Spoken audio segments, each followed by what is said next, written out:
નમસ્કાર મિત્રો, હું છું ભાવના. વિજિલન્ટ ન્યૂઝમાં તમારું સ્વાગત છે. નજર કરીએ આજના સુપરફાસ્ટ સમાચારો પર.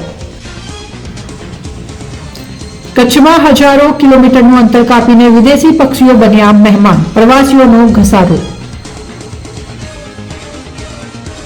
એસટીના ડ્રાઈવરે બસમાં જ ગળે ફાંસો ખાધો. ઝાલોદમાં પેસેન્જર ઉતાર્યા બાદ લૂંગીને બસના હુકમાં બાંધી લટકી ગયો. પરિવારનો આક્ષેપ, ડેપો મેનેજરના ત્રાસથી આપઘાત કર્યો.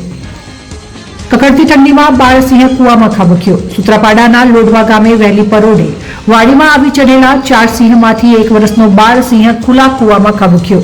વન વિભાગે રેસ્ક્યુ કર્યો. પુતિનના ખાસ ગણાતા ન્યુક્લિયર ચીફની બ્લાસ્ટમાં હત્યા. બિલ્ડિંગ પાસે સ્કૂટરમાં 300 ગ્રામ વિસ્ફોટક સામગ્રી મૂકવામાં આવી હતી. રશિયાએ તપાસ શરૂ કરી.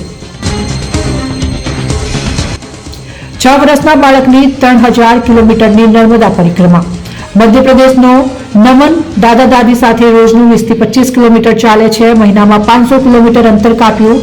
બાળકની ભક્તિ જોઈ સૌ કોઈ આશ્ચર્યચકિત. ગાંધીધામ બચાવ નેશનલ હાઈવે પર ટેન્કરમાંથી ડીઝલની ધારા વહી. ટ્રેલરે પલટી મારી ઓવરટેક કરતું ટેન્કર અડફેટે ચડ્યું. ભરેલું ડીઝલ ઢોળાઈને સર્વિસ રોડ પર પહોંચ્યું. આગ લાગી. કાલે પેલેસ્ટાઈન પછી આજે પ્રિયંકાનો બાંગ્લાદેશી પ્રેમ છલકાયો. સંસદમાં બાંગ્લાદેશવાળી બેગ લઈ પહોંચ્યા. નેતાઓ સાથે મળીને ભારત સરકાર ભાનમાં આવોના નારા લગાવ્યા. સુરતમાં હીરામંદીની અસર. નાના યુનિટો બંધ થઈ જતા કારખાનેદારોએ ઘંટીઓ સ્ક્રેપમાં વેચમાં બન્યા મજબૂર. કોંગ્રેસ એનએસયુઆઈના કાર્યકરોને ઘેટા બકરાની જેમ પોલીસ વાનમાં ભર્યા. સ્ટેચ્યુ ઓફ યુનિટી પર શનિ રવિની રજામાં 50,000થી વધુ પ્રવાસીઓ ઉમટ્યા. શનિવારે 20,000 અને રવિવારે 30,000 પ્રવાસીઓ ઉમટ્યા. ભારત પરથી ફોલો ઓનનો ખતરો ટળ્યો. ઓસ્ટ્રેલિયાની ગેમ બગડી. પ્રથમ દાવમાં સ્કોરમાં 250 ને 5.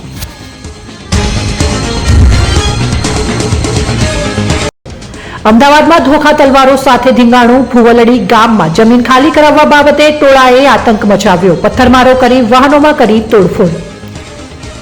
ભાવનગરના ત્રાંપજ નજીક ભયાનક અકસ્માત. સુરતથી રાજુલા જતી લક્ઝરી રોડની સાઈડમાં ઉભેલા ડમ્પરમાં ઘૂસી 6 લોકોના મોત, 20થી વધુ લોકો ઘાયલ. અમેરિકામાં વધુ એકવાર અંધાધૂંધ ગોળીબારી. વિસ્કોન્સિનની ખાનગી ક્રિશ્ચિયન સ્કૂલમાં ફાયરિંગથી 3 લોકોના મોત, 1 ઘાયલ. વડોદરામાં રમાશે મહિલા ક્રિકેટરોની ઇન્ટરનેશનલ મેચ. ભારત વેસ્ટ ઇન્ડિઝની ટીમો વચ્ચે 22 થી 27 તારીખ વચ્ચે 3 મેચ. માત્ર 100 રૂપિયામાં જ મેચ નિહાળી શકાશે. ટ્રાફિક નિયમ ભંગમાં ગુજરાતીઓ પહેલા નંબરે. 1 વર્ષમાં અમદાવાદીઓને 100 કરોડ તો રાજકોટવાસીઓને 70 કરોડનો દંડ. સુરત ત્રીજા અને વડોદરા ચોથા નંબરે.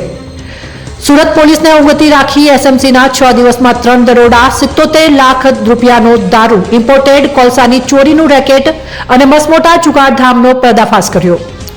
વડોદરાના ઇન્ટરનેશનલ સ્ટેડિયમનો રાત્રિનો આકાશી નજારો. કોટંબી સ્ટેડિયમ 400 એલઈડી બલ્બથી ઝળહળી ઉઠ્યું. વીઆઈપી ગેસ્ટ આવશે તો ફ્લડ લાઇટમાં તેમના નામ સાથે વેલકમ લખાઈને આવશે. ખેડૂતોના હિતમાં નિર્ણય. બ્લાસ્ટિંગના કારણે ડેમને નુકસાન જતા ખાણ ખનીજ વિભાગે અમરેલી જિલ્લામાં સૌથી મોટી 3 ક્વોરી લીઝને બ્લાસ્ટિંગ બંધ કરવા ઓર્ડર કર્યો. શાકભાજી ખરીદવા જતા હોય તો આ જોઈ લો. શિયાળાની સિઝનમાં મોટા પ્રમાણમાં લીલું શાકભાજી લોકો ખાતા હોય છે, ત્યારે વડોદરાના છાણી વિસ્તારમાંથી કંપારી છૂટી જાય તેવા દ્રશ્યો આવ્યા સામે. ઝઘડિયા જીઆઈડીસીમાં 10 વર્ષની બાળકી પર દુષ્કર્મ. લોહી લુહાણ હાલતમાં માસૂમને જોતા જ માતાના પગ તળેથી જમીન સરકી ગઈ. સારવાર અર્થે વડોદરા ખસેડાઈ. પોપ્યુલર ગુજરાતી સિંગર કેરવી બુચ લગ્નના તાતણે બંધાયા. સુંદર તસવીરો બહાર આવી.